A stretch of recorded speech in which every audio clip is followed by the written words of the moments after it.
Assalamualaikum warahmatullahi wabarakatuh. Kami dari kelompok 1, di sini kami akan menyampaikan materi mengenai sistem informasi kesehatan dalam keperawatan. Di sini saya Reka Septilia, NPM 20320007, dan saya bersama rekan-rekan saya yaitu Saya Dela Tiara, NPM 21320023P. Ilham Agung Sakti, NPM 20320037. Saya Monika Bella Dwi Sintia, NPM 20320025. Saya Muhammad Fikri Duyarto, NPM 20320005. Saya Mulia Yunisa, NPM 21320024P. Saya Novinderi Realita, NPM 21320029P. Saya Rama Rajasa Firanda Alam, NPM 20320028. Baiklah, di sini apa saja sih yang akan kami sampaikan mengenai sistem informasi kesehatan? Di sini kami akan membahas mengenai pengertian sistem informasi kesehatan, kemudian sejarah dan tren perkembangan teknologi dan sistem informasi keperawatan, kemudian tujuan, fungsi, peranan, sasaran, dan manfaat sistem informasi kesehatan, kemudian kebijakan sistem informasi kesehatan, kemudian kedudukan sistem informasi kesehatan dalam sistem kesehatan nasional, dan yang terakhir implementasi sistem informasi kesehatan. Kemudian materinya akan kita sampaikan berikut ini, simak ya. Nah, definisi dari sistem informasi kesehatan. Yang namanya sistem pasti ada beberapa unsur yang mendukung untuk menjadi sebuah sistem, ya kan? Nah, dari sistem informasi kesehatan itu sendiri, perangkat yang mendukung supaya itu menjadi sebuah sistem adalah yang pertama, ada data, ada informasi, ada indikator, prosedur, perangkat, kemudian teknologi dan sumber daya manusianya. Nah, semua perangkat itu harus saling berkaitan dan dikelola secara terpadu untuk mengarahkan tindakan atau keputusan yang berguna dalam mendukung pembangunan kesehatan. Nah, itulah definisinya dari sistem informasi kesehatan. Nah, sebelum kita lebih jauh membahas tentang sistem informasi kesehatan, ayolah kita flashback kembali terkait bagaimana sejarahnya sistem informasi kesehatan ini, bagaimana perkembangannya sampai sekarang, trennya seperti apa. Oke. Yang pertama terkait sejarah teknologi kesehatan dan kaitannya dengan keperawatan. Yang pertama, perkembangan komputer itu kita sama-sama tahu mungkin 960-an komputer itu hanya digunakan untuk kegiatan administratif saja. Tahun 1970-an itu sistem informasi atau komputer itu digunakan untuk mendukung proses perawatan pasien di rumah sakit, mulai dari perencanaan perawatan, kemudian pengambilan keputusan tindakan apa yang tepat untuk pasien, dan bagaimana pelayanan ini bisa saling terpadu antar tenaga kesehatan yang ada di rumah sakit. Di situ ada farmasi, di situ ada dokter, di situ ada perawat dan tenaga medis lainnya. Nah, beralih ke selanjutnya yaitu 10 tahun kemudian, sekitar 1980-an, nah perkembangan komputer mulai semakin pesat dari yang tadi bentuknya gede. Nah, dari tahun 1990-an itu komputer sudah mulai desainnya mulai diperhatikan, kemudian interaksi penggunanya bagaimana, bentuk dari PC itu sendiri semakin kecil, adanya laptop dan segala macam. Itu perkembangan tahun 1980-an. Di tahun 1990-an perkembangan teknologi ini semakin kompleks. Mulainya keluar kebijakan-kebijakan dan peran-peran baru perawat dalam teknologi kesehatan. Nah, di tahun 90-an ini adalah perkembangan sejarah dari dunia, khususnya saya ambil sejarah ini dari Amerika. Nah, lanjut ke tahun 2000-an. Di tahun 2000-an itu mulai berkembang internet, mulai digunakannya sistem internet dalam pelayanan kesehatan, dan berkembangnya aplikasi-aplikasi pelayanan kepada pasien. Di tahun 2000-an juga sudah mulai digunakan RFID, semacam barcode untuk mengidentifikasi pasien untuk mengurangi kesalahan pengobatan. Nah, kemudian 10 tahun kemudian, tahun 2010-an sampai sekarang, mulailah berlaku integrasi pelayanan profesional, di mana pasien menjadi senter pelayanan dan patient safety sangat dikedepankan.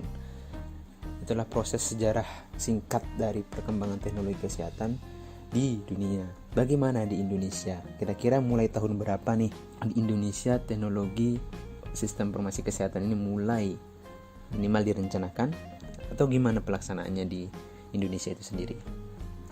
Ada yang bisa jawab? Oke, nanti kita akan bahas. Oke, kita lihat tren teknologi terutama sistem informasi kesehatan kita. Sebelum kita berlanjut ke sana, kita bahas dulu terkait Industrial Revolution 4.0. Kita sering dengar kan Industrial Revolution 4.0. Nah, apa maksudnya sih Industrial Revolution 4.0 itu? Ternyata revolusi industri itu sudah 4 abad jalan, ini abad keempat nih. Nah, abad pertama itu masih abad 18 ya. Itu di abad 18 industri 1.0, di situ fokus produksinya itu masih pakai alat-alat tenaga uap, ya kan? Kemudian berkembang 1 abad kemudian sudah mulai menggunakan energi listrik. 1 abad kemudian berkembang lagi menggunakan alat elektronik berbasis IT, ya kan? Masih pakai awak atau memakai orang untuk mengoperasikan alat tersebut. Nah, yang sekarang ini industri 4.0 ini apa sih di situ? Di situ tuh ada intelligent production. Maksudnya apa? Semua bentuk-bentuk pekerjaan semuanya sudah serba otomatis, sudah diatur oleh sistem, bisa dikendalikan jarak jauh. Kemudian mulai berkembangnya big data. Nah, di evolusi peradaban manusia inilah ditandai dengan meluasnya jaringan, kemudian secara fisik didukung oleh beragam kemajuan teknologi. Untuk apa? Ternyata perkembangan itu memiliki tujuan tertentu. Yang pertama, untuk meningkatkan produktivitas pastinya, kecepatan kinerja biar kinerjanya makin cepat.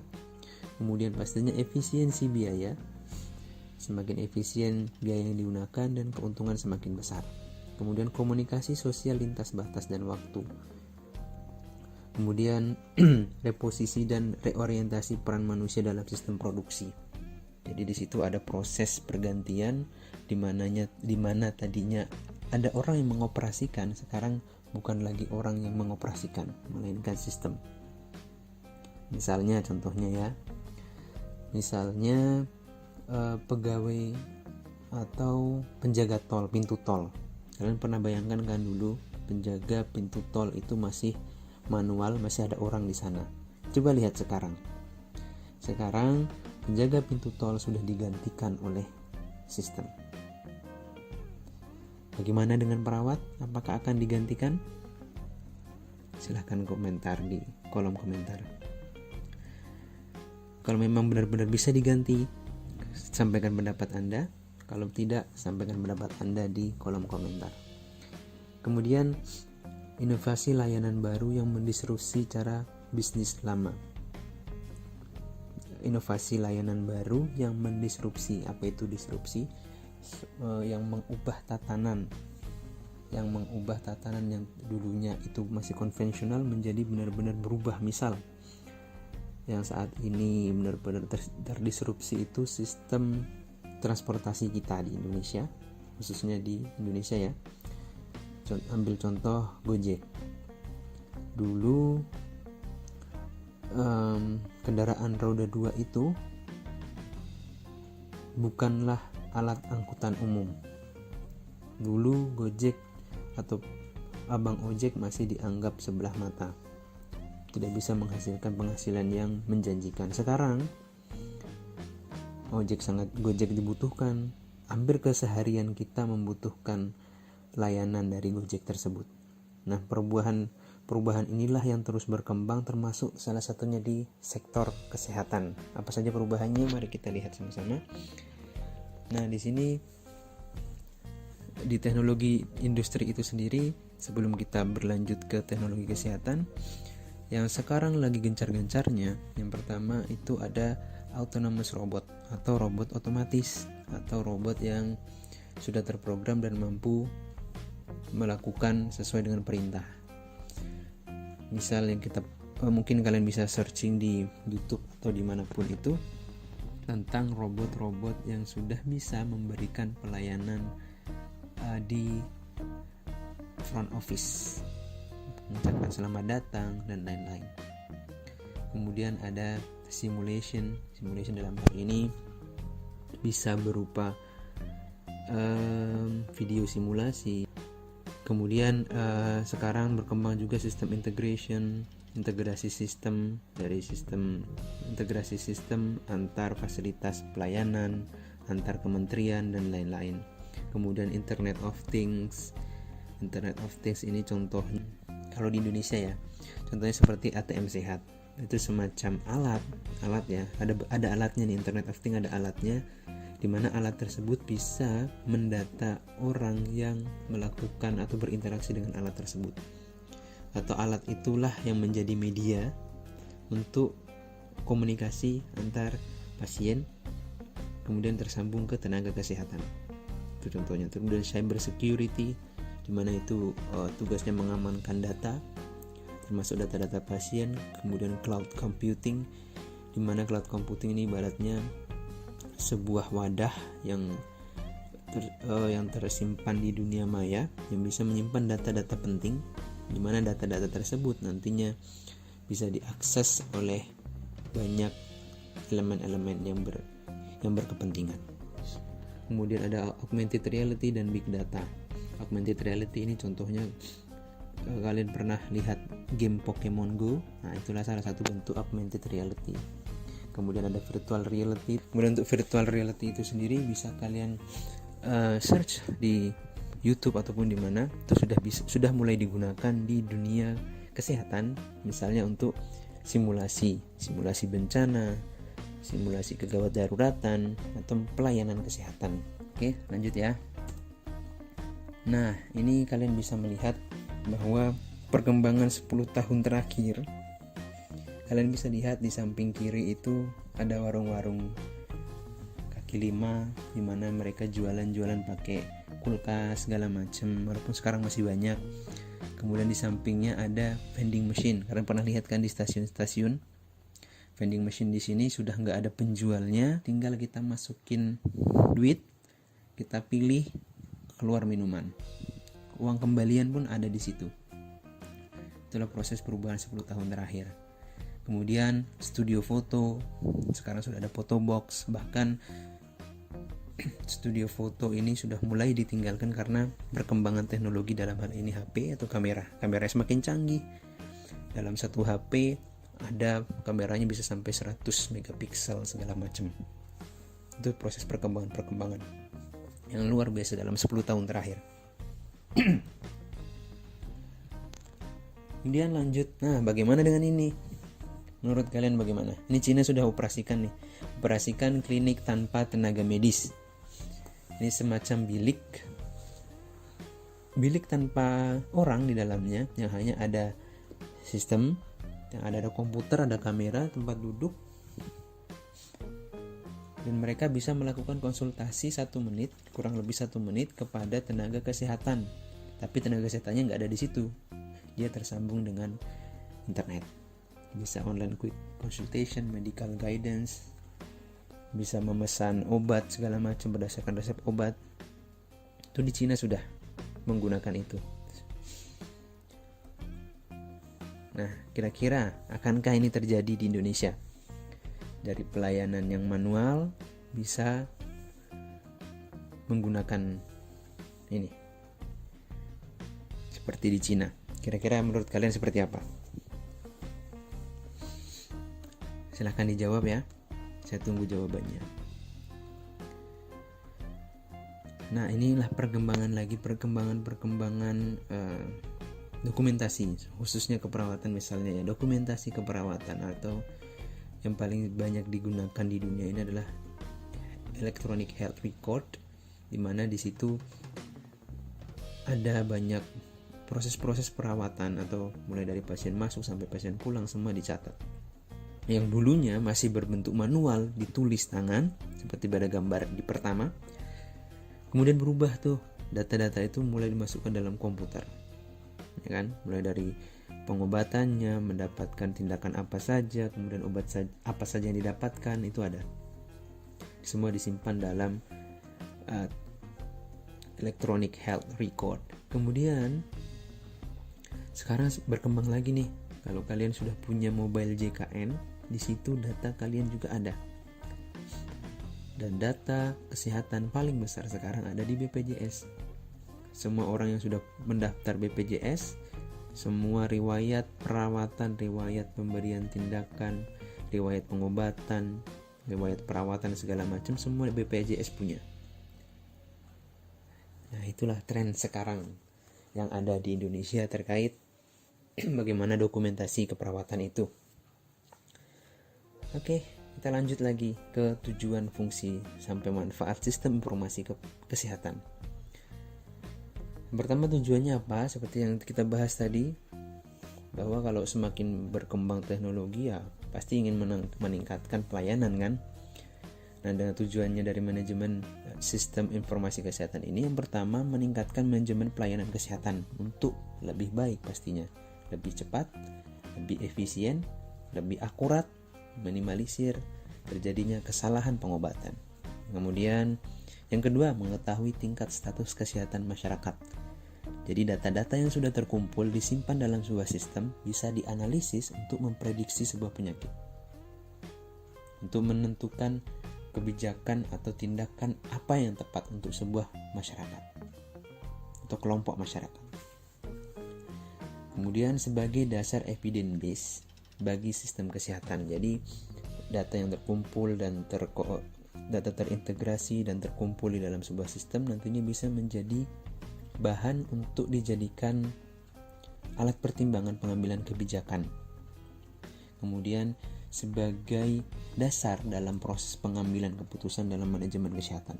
Nah, dari data-data tadi, dari evidence base yang ada, bisa dijadikan salah satu penguat untuk menerapkan sebuah tindakan atau mengambil sebuah keputusan oleh sistem pemerintahan. Itulah tujuannya.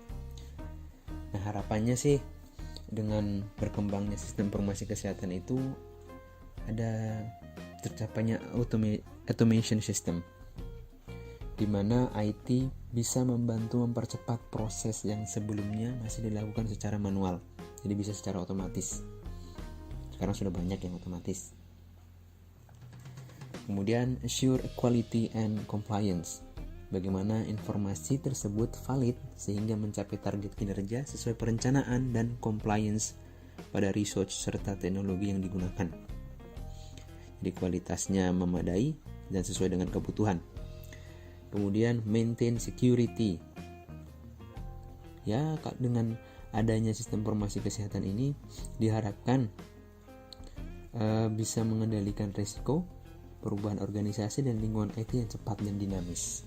Kemudian optimize costs, di mana IT dapat mengurangi biaya dengan mengoptimalkan sistem otomasi. Dengan semakin meningkatnya otomatisasi misalnya, otomatisasi sebuah sistem akan meminimalisir tenaga yang digunakan, tenaga manusia yang digunakan, ya kan? Itulah salah satu harapannya.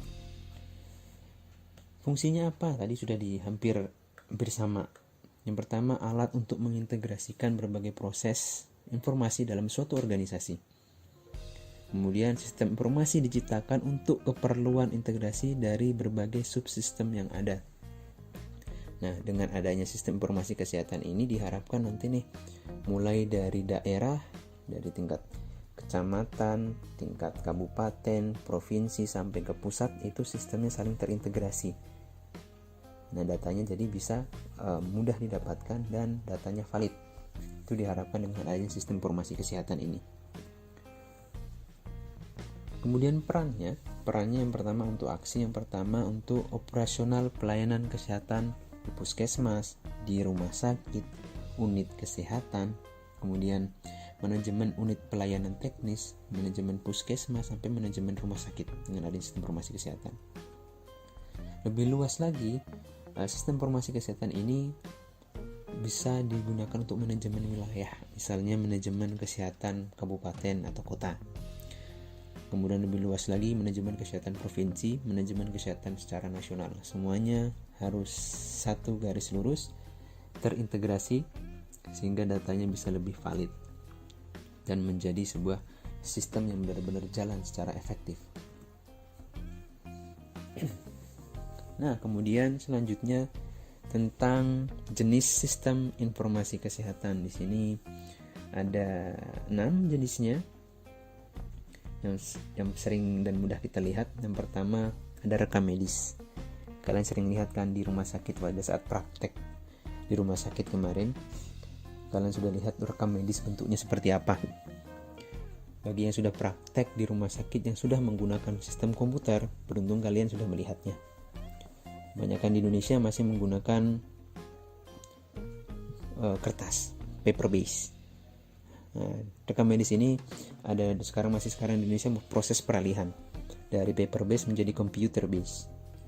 Kemudian dengan jenis SIK yang kedua itu ada sistem pencatatan dan pelaporan. Kemudian ada sistem informasi puskesmas. Sekarang lagi berkembang, beberapa puskesmas sudah menggunakan sistem ini. Kemudian ada sistem informasi rumah sakit. Kemudian ada juga sistem informasi manajemen, entah itu keperawatan, entah itu farmasi dan lain-lain. Terus ada juga surveillance, ini untuk kesehatan masyarakat, biasanya menggunakan ini, pemantauan wilayah setempat dan saling terintegrasi. Kemudian ada juga sistem kewaspadaan dini atau early warning system. Semuanya menjadi ini adalah jenis-jenis dari sistem informasi kesehatan.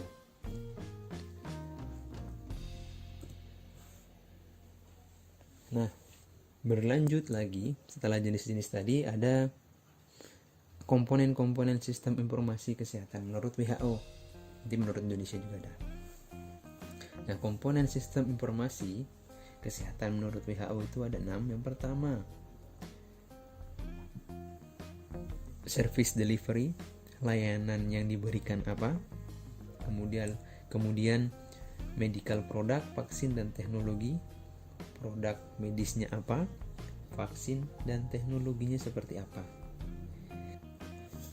Kemudian ada health workforce, yaitu SDM-nya, tenaga kesehatan yang menggunakan sistem itu. Kemudian komponen selanjutnya ada health system financing, bagaimana sistem pembiayaannya itu sendiri. Kemudian health information system, bagaimana sistem informasi kesehatannya. Kemudian leadership and governance, bagaimana kepemimpinan dan pemerintahannya itu seperti apa dalam proses pengambilan kebijakan, perencanaan, sampai benar-benar sistem ini bisa dilaksanakan dan sampai ke masyarakat dan bisa dirasakan oleh masyarakat. Itu ya. Kebijakan-kebijakan yang digunakan di Indonesia terkait sistem informasi kesehatan ini. Menurut Permenkes tahun 2017 tentang Strategi Nasional E-Kesehatan, ada 7 komponen malah. 7 komponen penentu keberhasilan penerapan E-Kesehatan. Semua komponen tersebut harus ditata dengan baik dan seimbang, pasti. Kemudian hanya berfokus pada aplikasi atau teknologi, namun tidak mempertimbangkan lainnya, inovasi tidak akan berkesinambungan. Kalau misalnya hanya bikin aplikasi tanpa adanya integrasi antar semua lini, itu nggak bakal jalan. Di situ ada yang pertama ada workforce-nya, yang ketujuh ya, yang paling bawah ada workforce, itu tenaga kesehatannya itu sendiri. Kemudian kebijakannya seperti apa. Kemudian infrastrukturnya harus ada, mulai dari jaringan, hardware, softwarenya segala macam itu harus ada. Kemudian penetapan standarnya seperti apa, standar pelayanan menggunakan teknologi seperti apa, dan lain-lain. Kemudian service dan application, layanannya apa yang diberikan, itu harus jelas. Kemudian strategi dan investasinya seperti apa. Kemudian semua komponen itu harus di-manage dengan baik, harus dipimpin dengan baik oleh pemerintah ataupun dari pemerintah maupun swasta, harus saling berkoordinasi. Maka strategi ini akan jalan, kalau enggak ya enggak bakal jalan ini. Kemudian dasar hukum lainnya, nah ini di sini saya bisa melihat sedikit perkembangannya. Ternyata sistem informasi kesehatan itu sudah mulai dirancanakan tahun 2002. Nah, tahun 2002 melalui keputusan Menteri Kesehatan nomor 511 tahun 2002 tentang kebijakan strategi pengembangan sistem informasi kesehatan nasional sudah direncanakan. Seiring berjalannya waktu, tahun 2008, 2009 mulailah jelas ada undang-undang terkait pencatatan kesehatan itu sudah mulai berbasis elektronik. Namun turunan dari undang-undang pencatatan berbasis elektronik itu masih belum ada sampai saat ini. Nah, kemudian ada Undang-Undang Nomor 36 Tahun 2009 tentang kesehatan, itu dasar hukumnya. Kemudian Undang-Undang 2008 tentang informasi dan transaksi elektronik. Kemudian Peraturan Pemerintah Nomor 46 Tahun 2014 tentang sistem informasi kesehatan. Itu. Kemudian ada PP Nomor 82 tentang sistem dan transaksi elektronik. Ada Peraturan Presiden 2018 tentang SPBE. SPBE itu apa? Sistem pemerintahan berbasis elektronik. Nah, ini sudah mulai ada gambaran nih bagaimana penerapannya di Indonesia. Kemudian dasar hukum lainnya ada Perkominfo nomor 4 tahun 2016. Kemudian 2015 juga ada, 2013, kemudian 2016 tentang perlindungan data pribadi. Jadi benar-benar data pasien itu sangat dijaga. Kemudian ada Permenkes nomor 1 tahun 2015 tentang daftar informasi yang dikecualikan di lingkungan Kementerian Kesehatan. Itulah dasar-dasar hukum dari penerapan sistem informasi kesehatan. Nah, tadi kita bahas tentang SPBE. Nah, inilah gambaran terkait bagaimana sih penerapannya sih sistem informasi kesehatan itu. Nah, berdasarkan sistem pemerintahan berbasis elektronik itu diharapkan nanti dengan ini berlaku ada 6 bisa dicapai. Yang pertama efektivitas, efisiensi, keterpaduan, akuntabilitas, kesinambungan, dan keamanan. Jadi penerapannya nanti bisa lebih efektif, optimalisasi pemanfaatan sumber daya yang mendukung SPBE sesuai kebutuhan, kemudian efisiensi, optimalisasi pemanfaatan sumber daya, dan mendukung SPBE yang tepat guna. Kemudian saling terpadu antar fasilitas, antar kementerian, saling mendukung, datanya bisa saling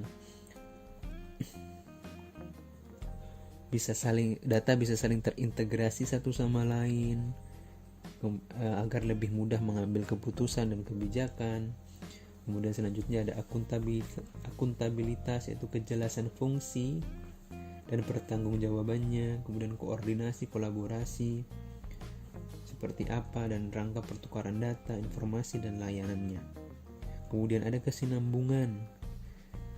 Kesinambungan ini terencana, bertahap, dan terus-menerus dengan perkembangannya, sehingga mendapatkan pelayanan yang terus berkembang dan selalu lebih baik. Dan terakhir adalah keamanan, kerahasiaan, keutuhan, ketersediaan, keaslian, dan kenirsangkalan sumber daya yang mendukung SPBE itu harus benar-benar ada dan atau terlaksana dengan baik. Itulah prinsip dari penerapan SPBE.